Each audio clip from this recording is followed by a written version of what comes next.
Bonnie and Clyde didn't intend to bring down the studio system. It just kind of happened. Well, I'm Miss Bonnie Parker, and this here's Mr. Clyde Barrow. Thanks. Hailed and reviled for its intense sex and violence upon release, Bonnie and Clyde ranks as one of the best of its genre, best of the 1960s, and one of the best films, period. All the while bringing down a prudish set of standards and setting the stage for the auteur-driven era of Hollywood. And today, we're going to look at why. Before we really dive in, I want to take a moment to explain how special this film is to me. About 10 years ago, Bonnie and Clyde was the first movie I saw that I took seriously. After I watched it for the first time, I immediately watched it again. It held me in a way no movie ever had before. I know I'm hitting all the cliches, but it really was one of those light bulb moments where I knew cinema was going to be a part of my life and devoting so much of my free time to picking movies apart. I won't be fact-checking the anachronisms or historical details, only pointing out what exists in the world of the film. What I hope for this video essay is not to only satiate my own interest in this film that I've loved for a decade, but to provide an analysis of why this film matters not only to me, but to the greater cinematic conversation. To demonstrate why the film is so pivotal can come down to the Best Picture nominees at the 40th Academy Awards.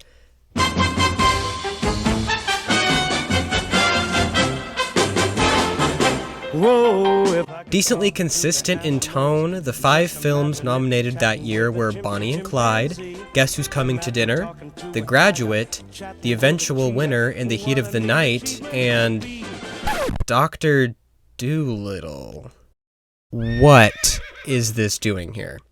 Dr. Dolittle, based on popular children's books, is the story of the titular veterinarian, caught up in hijinks by his ability to talk to animals. A true standout in this lineup, Dr. Dolittle personifies issues prevalent in 1960s Hollywood. By all accounts, the production of Dr. Dolittle was an unmitigated disaster, lasting way longer than was intended, featuring personality conflicts, recasting, animal cruelty, and a ballooning budget.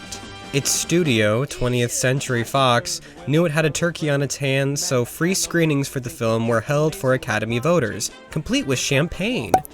On Oscar nominations morning, the film received a whopping 9, including that coveted Best Picture nomination. This is truly baffling upon retrospect, but not so much when consideration is taken for what was considered prestige at the time, which was this, apparently.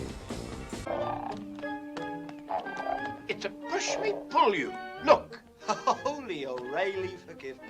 Movie musicals were on their way out, becoming increasingly bloated and saccharine and not in line with societal taste, which was leaning more toward commentary and reflection on the darker, more realistic aspects of everyday life. Gone were the days when Gene Kelly danced through Paris, or Fred and Ginger duetting in a ballroom. Here to stay were stories confronting racism, twice represented at the 1968 ceremony, or a quarter-life crisis, or characters on the fringe of society looking for meaning and reverence in their less-than-ideal situation, or so artists thought. This is the decade that brought wins and nominations for fellow musicals Oliver and Hello Dolly. Determined to milk prestige from a format no longer relevant, every major movie studio was buying up any and all Broadway vehicles that showed even a hint of success. The ugly and bloated adaptation of Paint Your Wagon is where a lot of film historians draw the line when it comes to the end of the movie musical as we know it traditionally. And this change wouldn't have been so abrupt, so apparent, if major film studios had decided to instead have the hindsight to stay on the pulse of what was current. Broadway, yes, had influence on the film industry for decades, and many of these adaptations proved to be blockbusters, but the glitzy glamour of escapism wasn't going to jive forever. And most of those movie musicals are bad.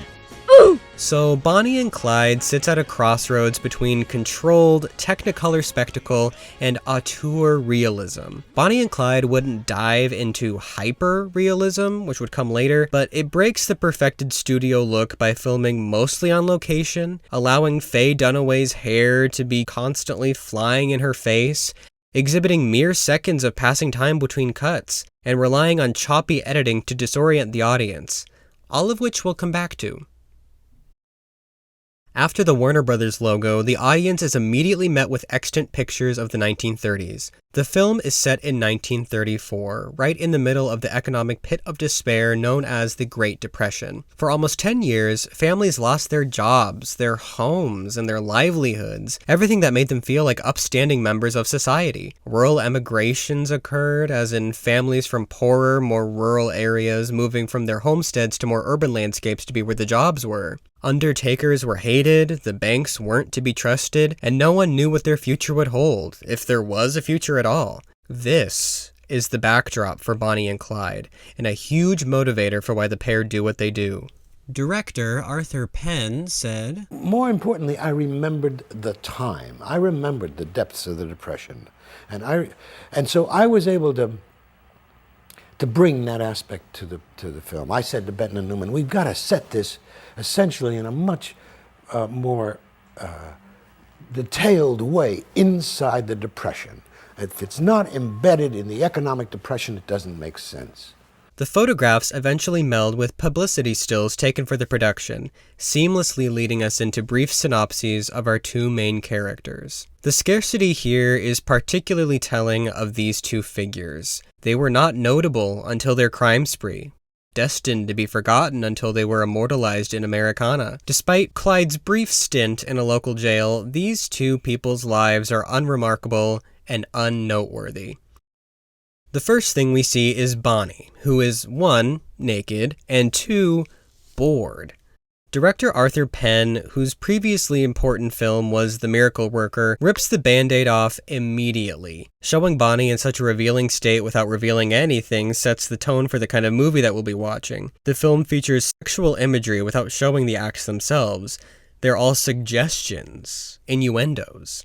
Just as importantly, Bonnie is shown to be bored, taking her frustration out on her bedpost. This is commentary on her inability to have much social interaction due to the economic downturn, as it is women's roles in the 1960s. In 1967, the year this movie premiered, depending on who you ask, second-wave feminism was still in full swing, offering women more opportunities than ever, but still with a lot of work to do. The same year, affirmative action legislation was passed, rolling out full rights to women, including Title IX, Roe v. Wade, and the Pregnancy Discrimination Act of 1978. More relevant to us, though, is Betty Friedan's The Feminine Mystique, which posits the romanticization of the happy housewife was a load of bullshit, and that women should have an identity outside of what their wifely duties entailed. Not only did the previously mentioned legislations help move this idea forward, but empowered women to build lives for themselves that weren't strictly relational. Here, Bonnie is about to make a decision that would change her life, literally take her out of the home. Staring out her window, she sees Clyde Barrow eyeing her mother's car. Hey, boy! What you doing with my mama's car? She goes down to scold him, but the chemistry is immediately palpable. I got enough money for Coca-Cola, and since it don't look like you're gonna invite me inside, Oh, you'd see at the dining room table if I did. you won't go in town with me? I'm going to work anyway. Bonnie is played by Faye Dunaway, who I've talked about a few times on this channel. This is her star-making role, which she almost didn't get. Dunaway was last on a long list of actresses to play Bonnie Parker, and according to her, only got the part by the skin of her teeth, after actresses like Jane Fonda, Tuesday Weld, Anne Margaret, and Sharon Tate were passed over. Originally, actress Shirley MacLaine was slated to star, but after her brother Warren Beatty, who was also one of the producers, decided to play Clyde, she was dropped. Beatty allegedly begged Natalie Wood to star, as they had already played lovers in an earlier film, Splendor in the Grass, but Wood turned him down, noting he had been difficult to work with. Finding Dunaway to be suitable, she was cast. In their first conversation, Clyde mentions his stay in a state penitentiary, stating that he chopped off 2 toes from his foot to avoid doing manual labor. I chopped 2 toes off that foot with an axe. What? Why? To get off a work detail, you won't see it? He intends to display his mutilated foot to Bonnie right there on the street, but she is reluctant, at least at first. She stoops over, but hesitates. What follows is what can only be described as a penetrative sex scene. Bonnie holds her Coke bottle up to her lips, like so, and Clyde brandishes his gun.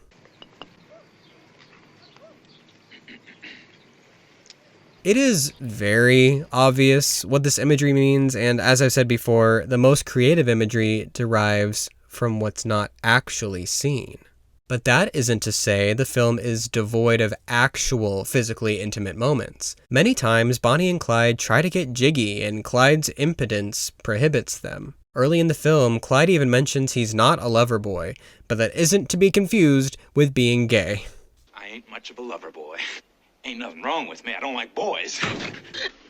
This character trait and conflict comes from the original script, as well as Beatty's own hand. Screenwriters David Newman and Robert Benton originally wrote Clyde as bisexual, and that he and Bonnie would have a three-way with upcoming character C.W. Moss. Beatty, perhaps uncomfortable with playing that aspect of the character, but more so concerned with the viability of the picture, struck this idea down. Penn agreed with him, arguing adding a third character to their doomed love affair would dampen the emotional impact of their relationship, as well as threaten the audience's sympathy for the characters. The position here is audiences writing off the characters as sexual deviants because they were criminals. Instead, Clyde is impotent, something deemed more relatable to the majority of audiences. This impotence manifests itself too as Clyde's immaturity at the beginning of the film. He's not able to do the deed with Bonnie at first, and her first words to him are boy, further emphasizing his inability to act his age. Hey, boy! The two do end up consummating their relationship towards the film's climax. From Bonnie's encouragement, Clyde commits his first crime in the film and whisks Bonnie away with him. After learning each other's names and grabbing a quick bite to eat, Clyde insists Bonnie change her hair to divorce herself from the waitress life she's now leaving behind. Change that. I don't like it. That is an optimistic read of the situation. What's also happening here is Clyde forcing Bonnie to change her appearance, but to rely on him for protection, at least at first. She does eventually wield her own gun at Clyde's insistence and drives their car to give him a break. She's a willing participant in the story, but all the while she wants to do right by her man. A very confusing move for young women of the time. The next day, Clyde teaches Bonnie to shoot, and they're happened upon by the previous owners of the farm they're squatting in. According to the farmer, the acreage was reclaimed by the bank. They all grin in amusement as they take turns making holes in the bank sign and shooting out windows. This is also the scene where Clyde first proclaims the duo's modus operandi. We rob banks. We rob banks. There are various reactions to this sentiment throughout the film. The farmer shows his quiet approval, CW is incredulously impressed, but most folks are horrified at the gang for these actions, as even deviancy in the time of great upheaval is still shocking. After their first heist goes hilariously wrong, the two meet a young man by the name of C.W. Moss, played by Michael J. Pollard. Moss is a conglomeration of several real-life figures, condensed here to keep the cast from growing too expansive. He is persuaded by the pair to be their getaway driver, as his expertise on car maintenance is necessary for repairs. You're a smart feller. You sure do know a lot about automobiles, don't you? Yes, I guess I do. Moss screws up their first robbery real bad by parking in a blind spot, resulting in Clyde's first murder. This shot here is the first time a bullet was shown exiting the barrel of a gun and entering its target in the same frame. The level of gore here was also unprecedented for the time. The film's use of squibs was extensive for the period, but simulated the very real consequences of wounds. The blood is obviously very stylized in that bright red hue that isn't quite blood-colored, but this representation of realism is jarring, considering we spent the last 20 minutes without a casualty.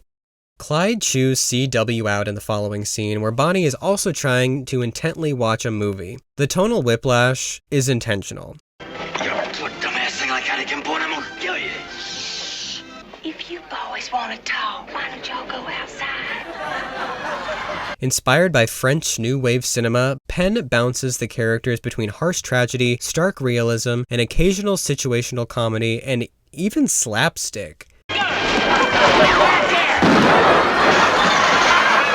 With sharp pivots in tone between scenes and choppy editing, Bonnie and Clyde emulated that French New Wave style well, which was confusing for critics.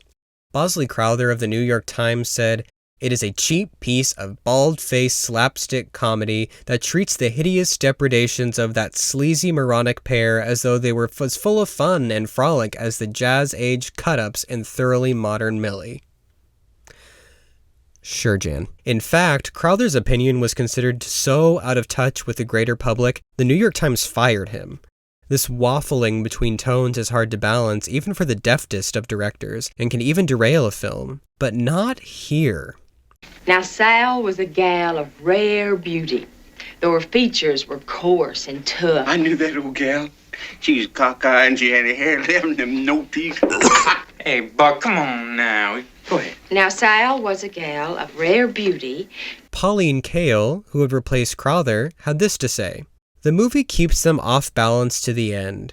During the first part of the picture, a woman in my row was gleefully assuring her companions, "It's a comedy, it's a comedy." After a while, she didn't say anything. Instead of the movie spoof, which tells the audience that it doesn't need to feel or care, that it's all just in fun, that we were only kidding, Bonnie and Clyde disrupts us with, "And you thought we were only kidding."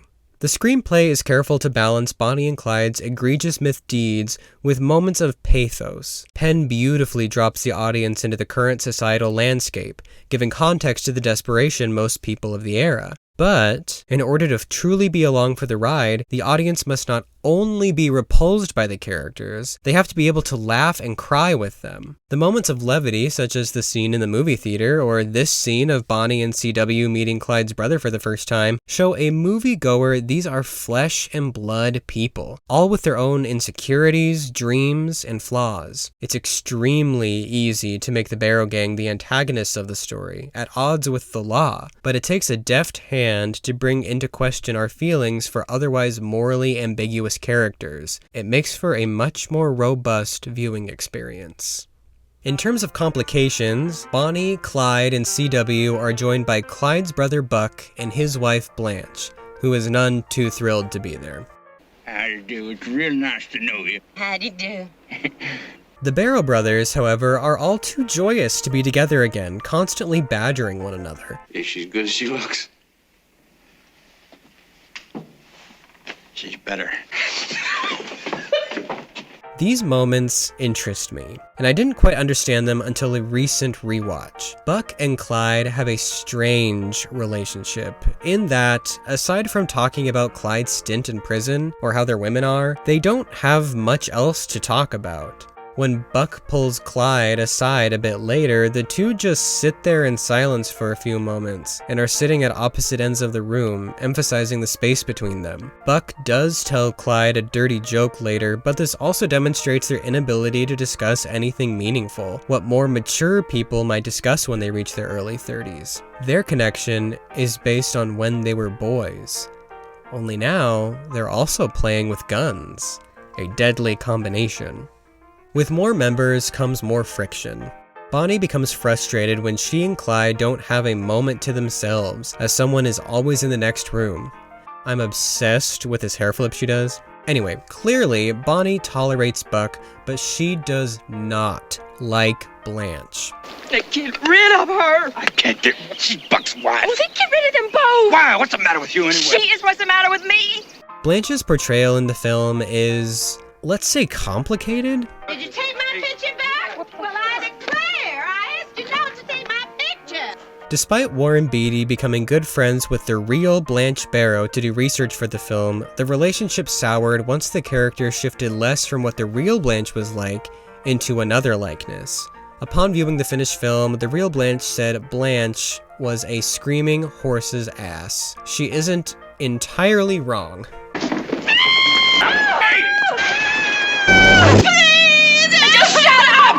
Blanche is an interesting inversion of Bonnie. Where Bonnie is cool under pressure, Blanche screams and runs. Where Bonnie speaks her mind, Blanche voices her demands from behind her husband. That's not to say Blanche is devoid of good moments.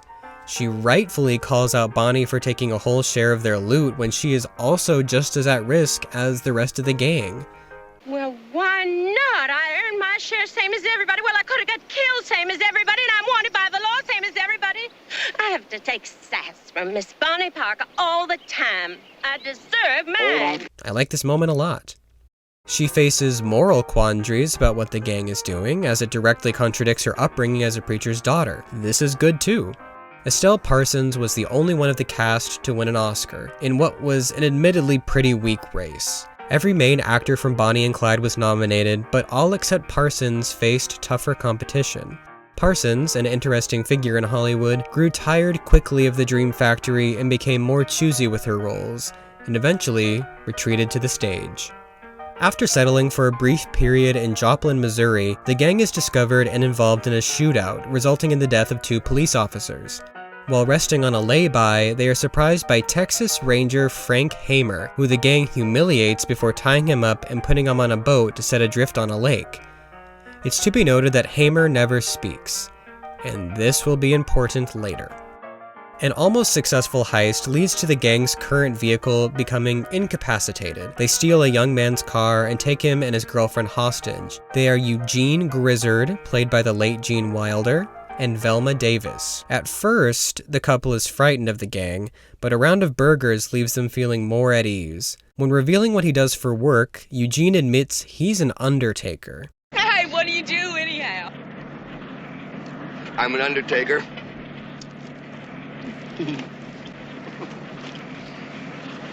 Get them out of here.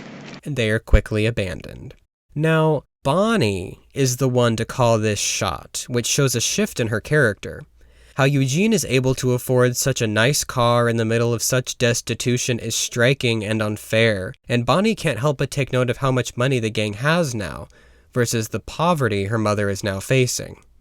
My family could use some of that money. Bonnie runs away, but is quickly found. She was trying to return home as she's desperate to see her mother and give her part of their stolen funds. Despite the risk, Clyde obliges, and one hell of a scene ensues. Before we get to that, we should make note of the strange dynamic Bonnie and Clyde share. While most of their decision-making has been mutual, here, Clyde doesn't allow Bonnie to go home, essentially robbing her of any agency. Don't never leave me without saying nothing. However, he doesn't want to see her incarcerated, which is understandable. While a meeting is set up for Bonnie to see her family, presumably for the last time, she was still unable to leave without telling anybody where she was going. Also, in this conversation, Bonnie rightfully calls Clyde out for making her feel unwanted and lonely, but he turns the tables on her once she brings up his impotence. Oh, big Clyde Barrow! Ignorant, uneducated hillbilly! Listen, the only special thing about you is your peculiar ideas about lovemaking, which is no lovemaking at all. No.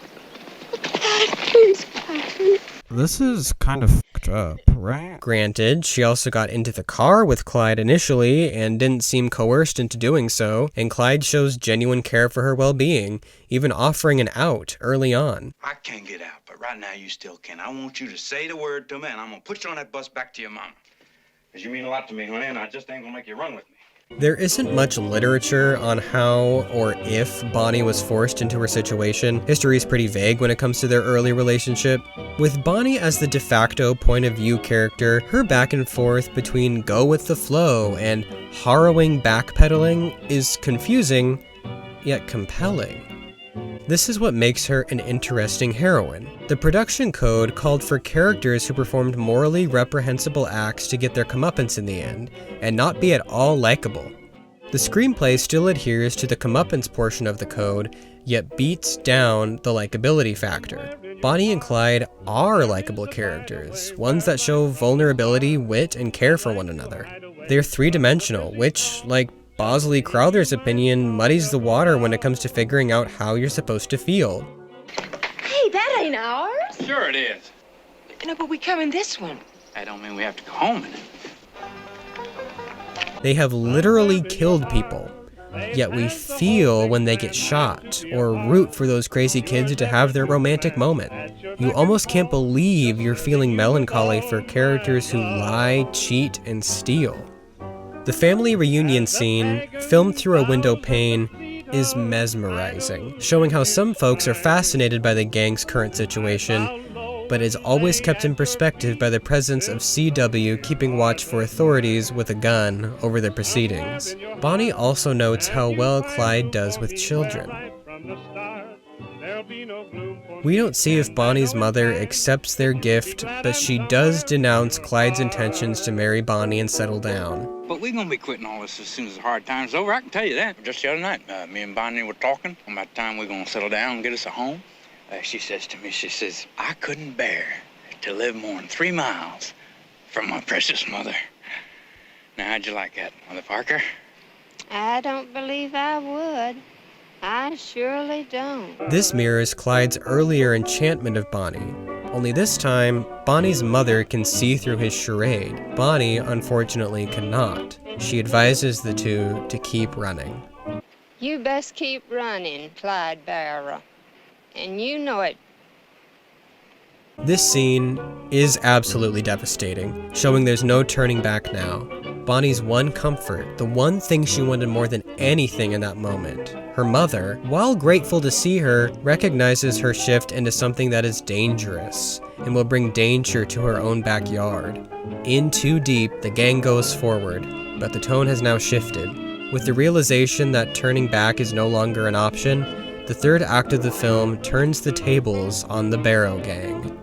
A series of missteps causes the audience to realize the mortality of the characters. In Platte City, Iowa, while out to get some food, CW accidentally flashes a firearm in a diner, and a concerned citizen calls the cops. However, gunfire is felt on both sides. Buck is wounded and Blanche gets blinded. The confusion is softened by a tender moment between Bonnie and Blanche, as she gives her sunglasses to reduce the glare in her one good eye.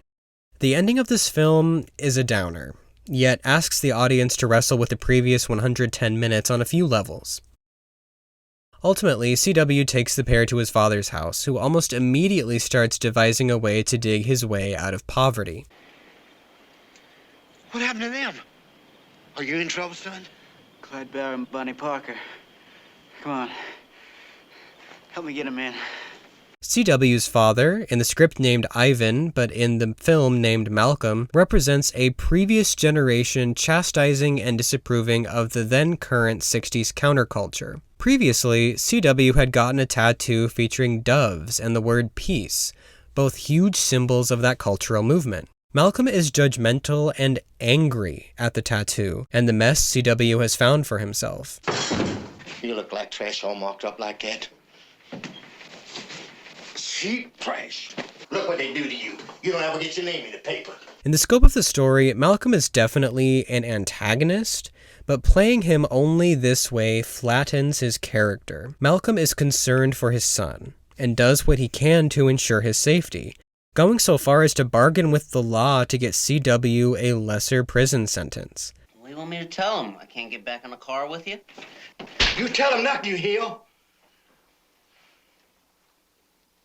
I made a deal and got you off with a couple of years. It is very true to the time, when social upheaval threatened the livelihoods of many. Parents concerned over their children's protesting sought deals to ensure their futures were safe. But CW wants none of it, fully confident in Clyde's ability to continue fooling the police. You think the laws are gonna catch Bonnie and Clyde in town? Clyde's got a sense. Don't you know that, Daddy? Nobody catches Clyde. Never. Never. There is no score under the last 5 minutes, resulting in an incredibly eerie feeling. When in town, the pair smoothly evade a group of cops, leading CW to believe they're in the clear. The diegetic sound, punctuated by 30 seconds of overpowering gunfire, ceases after the two lay still.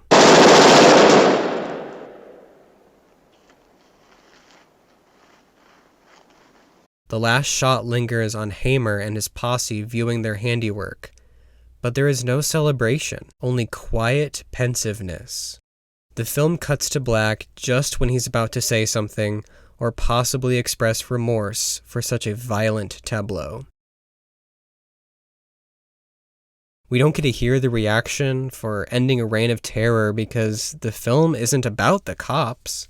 By the time I had left the vantage point of Bonnie and Clyde, Penn said, I didn't want to go back there. It would have been too painful, too in your face. I wanted to leave with just the wisp of the memory of them being killed. We have witnessed the skewering of these outlaws by those on the side of justice, the lawful skewering the subversive. The ending works as a metaphor for the stifling production code attempting to bury the film's controversial content, yet not quite succeeding. The names of these rangers do not matter. Most aren't even given names anyway. The figures that live on past the ending are Bonnie and Clyde, resonating in the hearts and minds of the audience who slowly but surely caught on to their story when it was retold in 1967. This film signals the toppling of the stringent restrictions set upon motion pictures, allowing filmmakers to usher in a sense of realism and imaginative artistry the industry would latch onto and still honor to this day. Without Bonnie and Clyde, we wouldn't have films like The Godfather riddling Sonny Corleone with bullets, and to me, that's pretty fucking cool.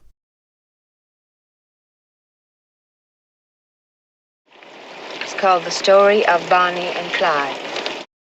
You've heard the story of Jesse James, of how he lived and died. If you're still in need of something to read, here's the story of Bonnie and Clyde.